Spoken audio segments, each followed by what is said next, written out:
Assalamualaikum warahmatullahi wabarakatuh. Halo Sobat Wisata, sekarang ini bersama saya, Tovan, akan menemani Anda sekalian di podcast Dinas Kebudayaan, Kepemudaan, Olahraga, dan Pariwisata Kabupaten Sumeneb pada acara bincang-bincang obrolan santai yang akan membahas banyak hal mengenai pariwisata, budaya, pemuda, dan olahraga yang ada di Kabupaten Sumeneb.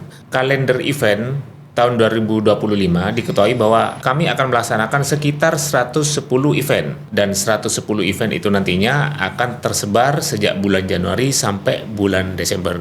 Tentu akan menarik sekali jika nanti pemirsa sekalian yang di rumah atau masyarakat yang berminat juga peduli mengenai pergerakan pariwisata dan budaya di Kabupaten Sumeneb bisa ikut memberikan semacam dukungan, partisipasi, bahkan menonton rame-rame pelaksanaan kalender event ini. Dan tentunya dengan podcast ini kami berencana akan mengundang setiap komunitas atau pelaksana untuk hadir dan memberikan semacam gambaran, berdiskusi, dan juga menceritakan bagaimana konsep-konsep pelaksanaan event yang mereka daftarkan ke kalender event yang diselenggarakan oleh pemerintah Kabupaten Sumeneb. Untuk itu, saya informasikan bahwa untuk event yang pertama adalah Festival Kreasi Anak Yatim yang akan diselenggarakan pada hari Minggu, tanggal 19 Januari 2025.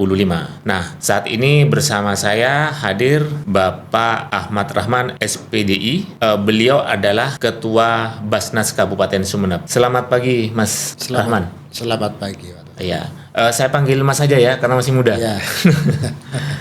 Begini, Mas Rahman, kita tahu kalender event itu adalah sebuah hal yang menarik, yang menurut hemat kami adalah sebuah terobosan yang luar biasa, sehingga kemudian banyak potensi-potensi seni, budaya, pariwisata, olahraga, kepemudaan itu yang terangkat semua. Dan ini sudah dilaksanakan beberapa tahun terakhir. Sesuatu hal yang menarik yang perlu saya tanyakan, termasuk ini pertanyaan masyarakat Sumeneb juga. Di tengah kesibukan sebagai organisasi Basnas, kok tiba-tiba muncul, Mas, ide memfestivalkan anak yatim menjadi sebuah ide yang masuk dalam sebuah kalender event? Itu gimana kira-kira? Ya, terima kasih, Mas Tovan. Perlu kita pahami bersama bahwa sebetulnya anak yatim ini kan ya sama lah seperti anak-anak yang lain. Artinya mereka punya potensi, punya keinginan, tentu punya kemampuan-kemampuan masing-masing yang berbeda-beda. Nah, dari pengalaman sebelumnya, kebetulan beberapa kali kami sudah melaksanakan event yang sama, bahwa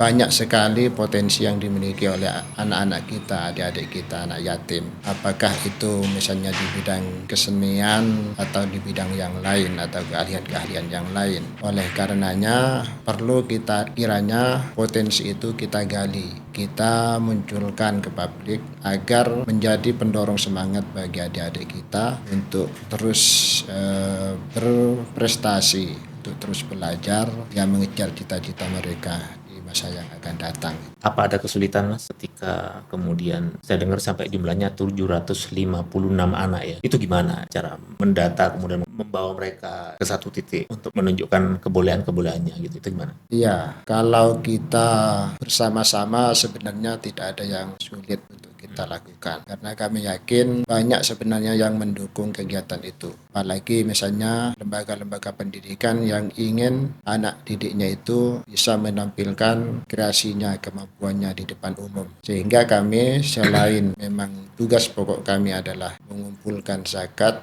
infak dari masyarakat, kemudian mendistribusikannya kepada masyarakat kembali, kepada yang berhak untuk menerima itu. Di situ juga kami terus bekerja sama dengan semua pihak, termasuk dalam hal ini, dalam event kali ini, tentu kami sangat bekerja sama dengan Dinas Pariwisata, sekolah-sekolah, terutama sekolah tingkat SD yang anaknya masih semangat-semangatnya belajar. Jadi semuanya kita libatkan, sehingga harapan kami semuanya bisa tercover. Nah, kemudian dari keterlibatan mereka itu tentu kami juga meminta masukan, saran, atau mungkin ya ada tawaran-tawaran dari mereka para guru, bagaimana kemudian kegiatan ini semakin baik dan semakin menampilkan yang terbaik dari adik-adik kita. Ya, artinya tujuan-tujuan itu sebenarnya sudah dijelaskan ya, yang barusan dipaparkan ya. Iya. Cuma ini, Mas, yang menurut saya menarik ya. Ketika Basnas ini menjadi sebuah lembaga organisasi pemerintah yang sebenarnya fokus pada penyaluran zakat, infak, terus atau mengumpulkan juga ya di awal itu. Kemudian ide ini muncul. Nah, ini Mas Rahman sendiri kira-kira konsep ini bekerja sama dengan siapa, Mas? Kok kemudian menjadi semacam festival gitu? Itu gimana? Iya, dari perjalanan kita beberapa tahun terakhir mengadakan kegiatan semacam kreasi anak yatim ini memang ada masukan di mana kalau misalnya kita mencoba menggali potensi dari masing-masing adik-adik kita anak yatim ini, ada yang kan banyak sekarang, ada yang mungkin sudah bergabung di kelompok musik kayak musik hadra atau musik banjari gitu. Dan Iya, itu iya. yang sudah menjadi tontonan. Di samping itu juga untuk ini mengurangi mereka bermain ketergantungan kepada gadget Oh, yang iya. kita tahu hari ini menjadi masalah yang serius bagi orang tua untuk mencegah anak-anak kita bermain gadget. Iya, iya. Oke, oke, oke. Terkait konsep pelaksanaannya di lapangan acara-acaranya itu intinya apa, Mas? Selain pastinya memberikan santunan, terus acara-acara, gambaran acara ketika pelaksanaan. Iya, gambaran acara yang sudah kami agendakan tentu selain ada santunan yang nanti akan di Bapak Bupati kita, di situ juga akan ada penampilan-penampilan. Penampilan ada kemarin masukan dari teman-teman dari masyarakat, ada banjari yang di situ juga banyak adik-adik kita anak yatim yang bermain banjari, Iya, iya. mengimplementasikan kreativitas mereka di bidang musik itu. Ada juga tentu banyak adik-adik kita yang memiliki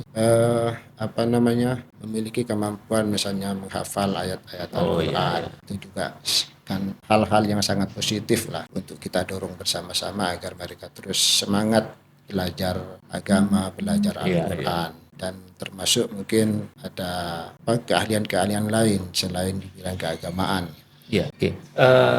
Sedikit memotong. Banjari sendiri ini musik aliran apa, Mas? Apa gambus atau apa? Kalau yang kita kenal selama ini kan Banjari itu sebenarnya sudah menjadi semacam musik perpaduan antara musik Kombinasi ya? hadra Oh, iya. tradisional itu dengan yang agak modern sekarang. Biasanya Banjari ini kan yang kita kenal semi-semi Arabik gitu. Iya, iya, kayak gambus-gambus itu. Kayak gambus yang menampilkan kemampuan mereka bermain rebana, kemampuan mereka untuk mengolah vokal dengan nyanyian-nyanyian Islami. Oke, oke, oke. Suatu hal terobosan yang menurut saya cukup menarik, Mas, ya, yang dilakukan oleh Basnas Kabupaten Sumeneb. Ya, artinya semuanya sudah terkonsep, termasuk mulai pelaksanaan sudah siap semua. Alhamdulillah. Cuma sekarang tinggal bagaimana persiapan yang tinggal 2 minggu ini harus bisa dilaksanakan dengan baik kan gitu, Mas. Kira-kira harapan harapan ke depan dengan festival ini diadakan itu apa? Itu pertanyaan berikutnya, Mas. Pertanyaan yang sebelumnya itu begini, eh, apa yang membedakan, Mas? Kan ini sudah tahun ketiga pelaksanaan, tahun pertama, tahun kedua, dan ini ketiga. Apa perbedaan yang mencolok, Mas? Apakah ada terobosan atau segala macam? Kalau tahun pertama itu sebelumnya itu tentu kita kan masih mencari-cari lah konsepnya Ya, untuk mencari potensi-potensi dari anak-anak kita gitu. Nah, sekarang alhamdulillah kita sudah lebih mudah karena pengalaman ya. yang jelas kita sudah punya pengalaman, terus yang selanjutnya kita juga banyak ternyata respon positif dari para guru, orang tua untuk mengikutkan anak-anak didiknya di dalam kegiatan ini karena itu juga menjadi pendorong semangat mereka untuk belajar. Oke, oke. Rencananya di mana, Mas, tempatnya ini? Nanti pelaksananya? Pelaksanaan insya Allah ini kan tanggal 19 hari Minggu Iya. pagi pukul 6 kita sudah mulai start di lapangan kesenian Gotong Royong di depan kantor Disputpar Polres. Di Jalan Gotong Royong ya, depan kantor dinas Disbud Porapar ya. Oke, semoga sukses, Mas. Harapan kira-kira ke depan gimana ini dari pihak panitia dari Basnas? Iya, harapan kami kegiatan ini akan banyak mendapatkan support dari masyarakat karena tentu nawaitu kami adalah bagaimana kemudian memberikan ruang kepada adik-adik kita untuk bisa berkreasi, menampilkan kreasinya di depan masyarakat secara umum seperti hal-halnya misalnya anak-anak yang lain yang punya bakat dan minat mereka juga tampil di depan umum.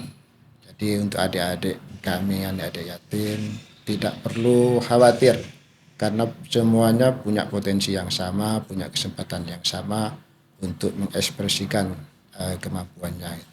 Ya, oke. Terima kasih. Semoga ini Mas, ini sebuah sebuah gambaran deskripsi dari sebuah kegiatan yang akan dilaksanakan oleh Basnas Kabupaten Sumeneb.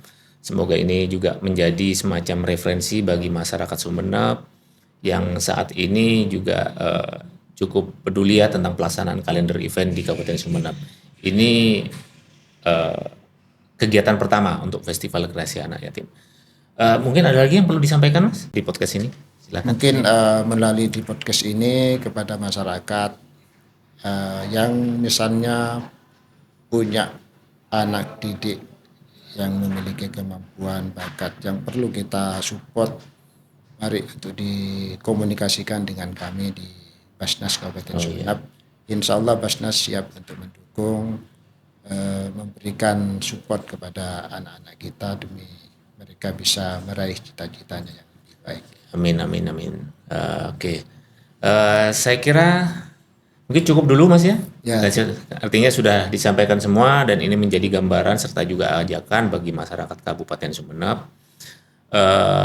Pemirsa sekalian, demikian episode podcast Disbud Porapar Kabupaten Sumeneb pada kali ini. Kami berharap ada banyak manfaat yang bisa diterima dan juga tetap memberikan semangat yang luar biasa terhadap pengembangan pariwisata, kebudayaan, pemuda dan olahraga yang ada di Kabupaten Sumeneb dan ikut serta mendukung program-program yang dilakukan oleh pemerintah Kabupaten Sumeneb. Dan saya kira cukup sampai di sini dulu untuk episode kali ini. Saya Tovan bersama Mas Ahmad Rahman SPDI undur diri. Terima kasih. Wassalamualaikum warahmatullahi wabarakatuh. Ayo ke Sumeneb.